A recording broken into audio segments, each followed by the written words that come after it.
So we are just days away from the 2025 CARIFTA Games, set to light up Trinidad and Tobago. The three-day meet starts Saturday at the iconic Hasely Crawford Stadium.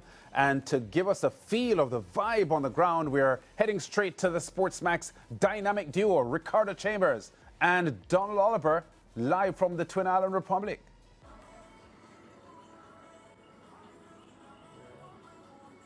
Come in, guys. It is the day before the magic actually happens here at the Hasely Crawford Stadium, and we're looking forward to all the action beginning with the opening ceremony. You can hear a bit of the music in the background as, let's just say, the carnival atmosphere is very much evident in the Twin Island Republic as they prepare to host the 52nd CARIFTA Games. I'm Donald, he's Ricardo. We're looking forward to some big performances, but first of all, how good is it to be here in Trinidad and Tobago? Well, obviously, if you love a party, Donald, you're going to love being in Trinidad and Tobago.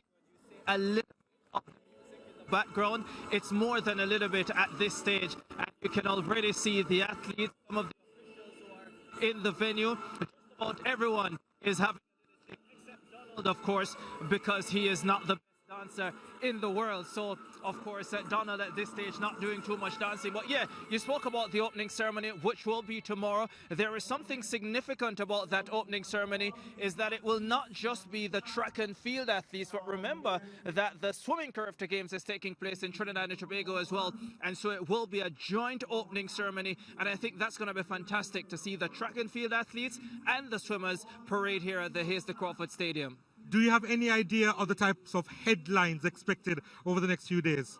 Oh yeah, definitely, without a doubt, a number of superstar athletes will be expected to parade, certainly in track and field. Of course, a few big names will not be here, disappointingly. So you think about the Ray sisters out of Trinidad and Tobago, tremendous sprint talents they are, but unfortunately they have decided to forego CARIFTA this year.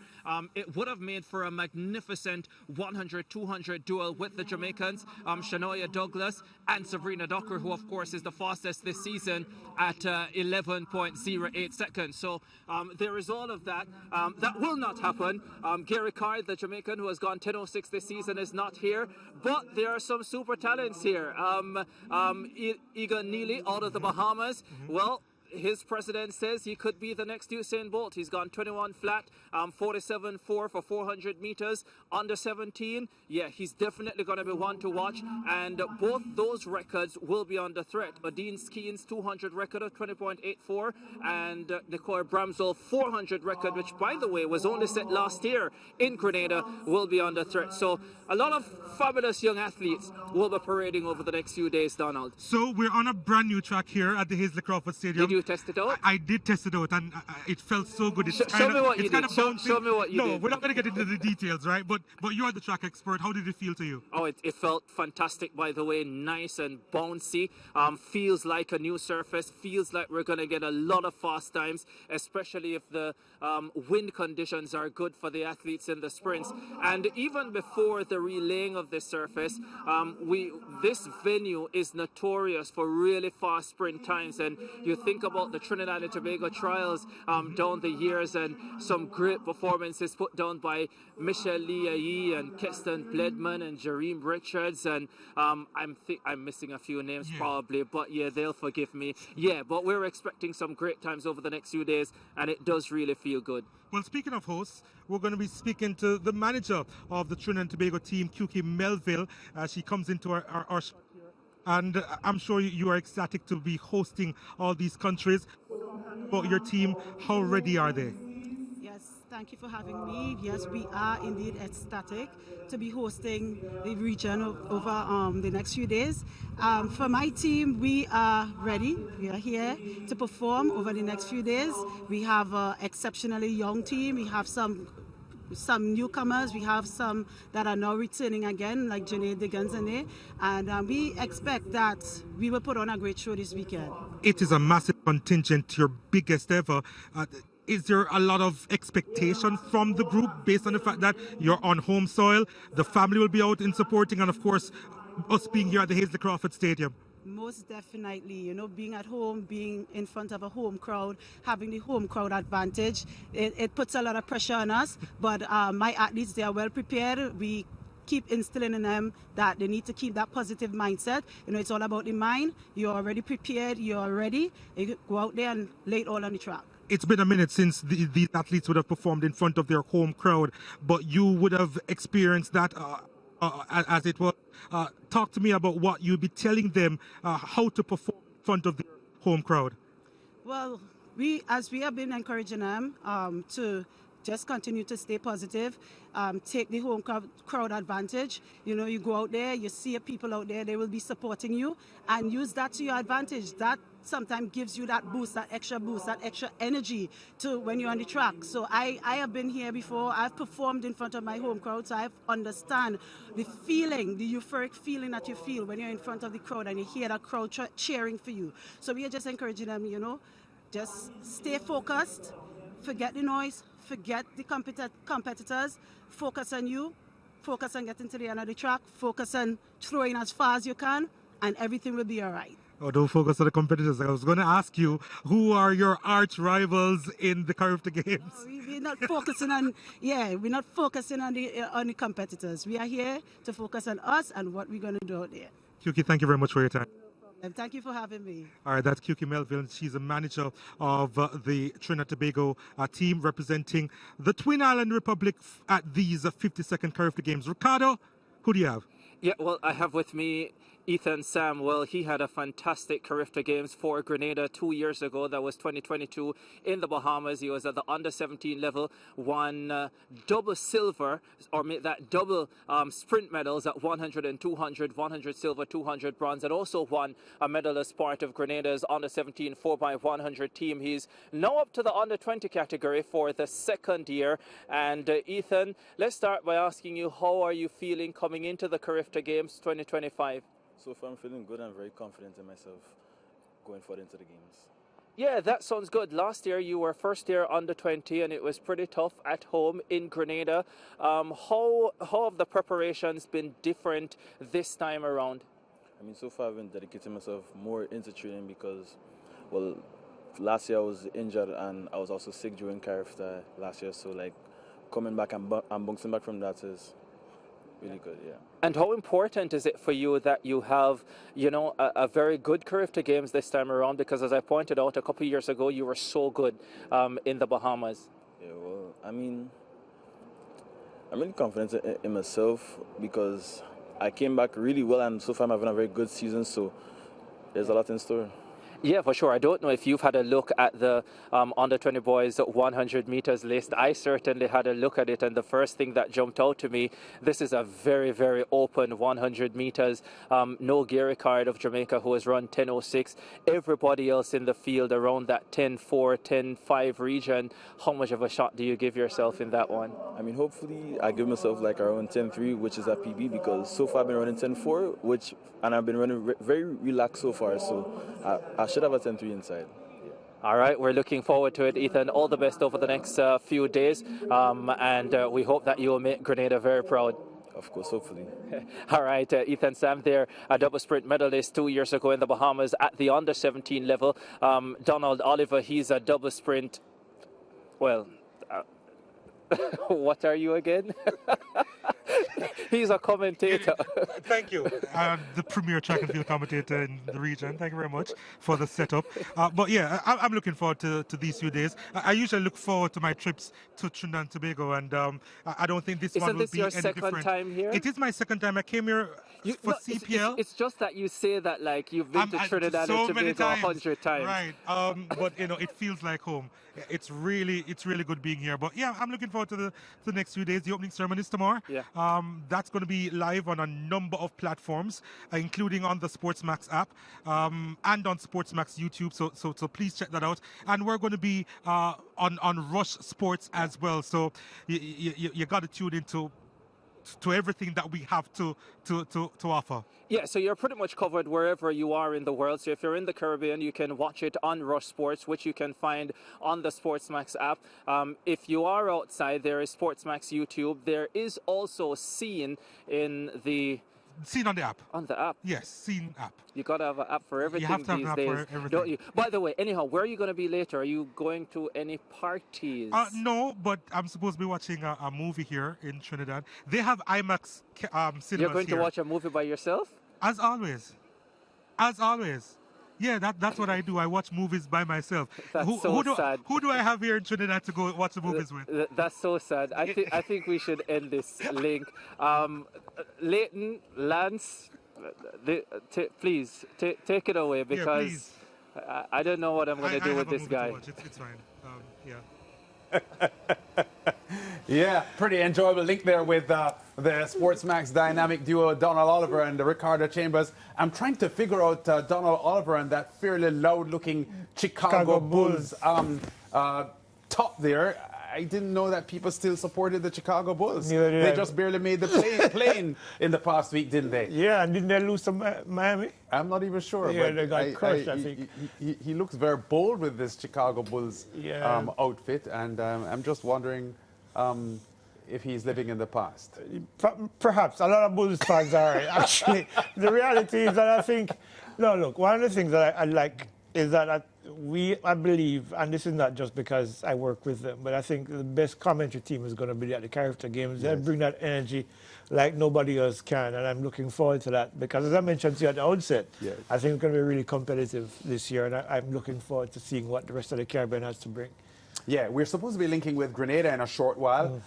They have arrived as well, because their famous intercall meet was last week, and it was exciting as usual. But I think Donald and Ricardo just set the stage there, because really, really competitive prospects here for the CARIFTA games.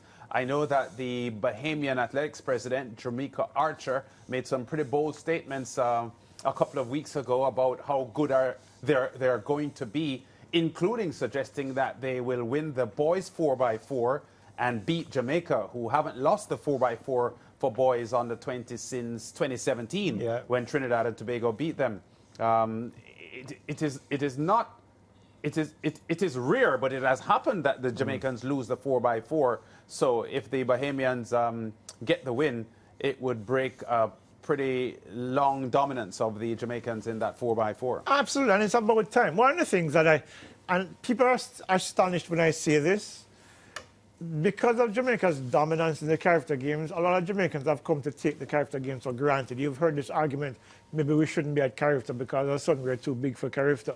But every now and then, you know, teams like the Bahamas, teams like Trinidad, teams like Barbados, remember the year with Burke, you know, they came and swept the relays and shot Jamaica out of the relays and in some of the sprints as well. I think that could happen this year. So I'm not ruling out what Jamaica says. I mean, just Jamaica does have a sense of arrogance about his teams, and I like that confidence about him. But I do believe that when you look at what we saw at the Issa Boys and Girls Championship just a few weeks ago, for the Bahamas to beat Jamaica, it's going to take a special effort. Possible? Is it likely? We'll see. You're talking about the 4x4? 4x4. Okay. But not the overall medal table? No. It's going to be closer. I think there are teams that are going to eat away at some of the medals that Jamaica usually wins, and teams like the Bahamas and Trinidad, because they're at home, are going to capitalize on that. So I think the medal count is going to be a lot closer this year. That's my take on it anyway. And actually hoping it happens, because, you know, sometimes you need a boot up the butt to have you see that, you know, things are not always going to be easy. And I think this is a CARIFTA game that I think is likely to happen, and it probably should, you know. So we look forward to seeing that. Yeah. All right. One of the teams that will be looking to make a huge impact on the games is the host team from 2024, the Grenadians. And they were wonderful hosts last year. They're currently going through their paces ahead of the Easter weekend event. Grenada have become somewhat of a powerhouse in Caribbean athletics in recent times, producing global champions like Kirani James and Anderson Peters, plus world-class decathlete Lyndon Victor, the two-time defending Commonwealth Games champion. You may remember that when James won gold as a 19-year-old at the London Olympics 2012, he was becoming the first CARICOM athlete in 60 years to win the 400-meter gold at the Olympic Games. And I think we're going to take a quick look now at the athletes that are going to be representing the Spice Isle in TNT, including Ethan Sam, who Ricardo just spoke with. There is their under-17 girls unit, Augustine, Brown, Charles, and Annie Logie, many of them distance runners. The male under-17 has Caliste, Douglas, Green, John, Joseph, Mitchell, Philip, and Tellisford. Let's look at the under-20s now. The girls under-20s, Alexander, Augustine, Regis Benjamin, Chandler, Desant, Houston, and John. And the boys under-20 team, Ethan Sam, we just heard him talking to Ricardo, who will run the 400, the 4x100 and the 100. There's Keelan Moses as well, Ned Pierre, Redhead, Stanislaus, and Tellisford. So a pretty big team there. That's the rest of their under-20 team for boys. Mitchell, Madeline, Logan, Greenwich, George, Brown, and Bishop. And the Spice Isle on the heels of entertaining their Intercol Championship. We were supposed to get an interview with one of their team managers about how the Intercol last week set them up for the CARIFTA games. They were new champions in the boys, Grenada Secondary, unseating St. David's as the boys champions, and the girls title remained as it was before. But the Intercol has been for decades a really, really exciting spectacle in Grenada's sporting landscape, and last week's event was no different. Yeah, of course, we heard Linda and Victor talk about it just was it earlier this year or last year? I think it was prior to the Olympic Games. Yeah. And based on the scores you saw, you know it was pretty competitive. The top 3 teams among the women were separated by, 16 points. And, of course, the boys, on the boys' side, Grenada Boys Secondary, 253 points to St. Andrews Anglican, 232. The defending champions falling way down the pecking order, 108 points. Something has definitely gone wrong. But what we've seen, and we don't talk about it enough here in the Caribbean, is how impactful that meet is in terms of the local landscape in Grenada, the energy. We talk about Eastern Boys and Girls Championships a lot because we've established that that's one of the biggest meets in the world. Yeah. But this meet has gone under the radar as possibly the next best thing in the Caribbean in terms of the talent that emerges each year there and the competitive nature of the talent at these championships. Yeah, and you know what? There was a time when Grenada looked as if it was setting itself up for having a very potent 4x4 men's team, because apart from Kirani James, there was a Bartholomew who was pretty fast as well, and there was a third runner who was pretty strong, and we were saying they just needed probably one more athlete to be able to challenge at a world level. So the Grenadians have been really, really strong in track and field, really, really proud of them. One of the proudest moments I have experienced covering the Olympic Games was when Kirani James won the London 400-meter gold medal, still as a teenager. Yeah, and remember the year before he won at World Championships in Daegu. As an 18-year-old. So, you know,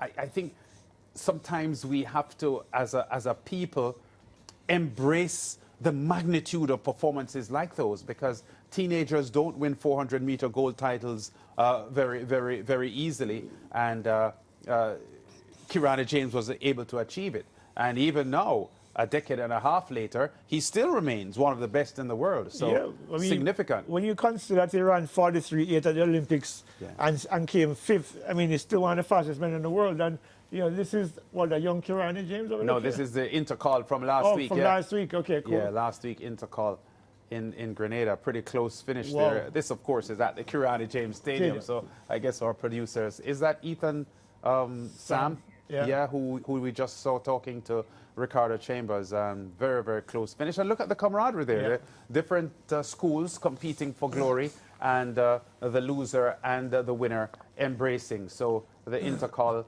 a really major event in the Eastern Caribbean landscape as far as sporting events are concerned. We go to break. We should probably send a team on there one year. Yes, I think I would support that for sure. We go to break. We'll be back after this with more.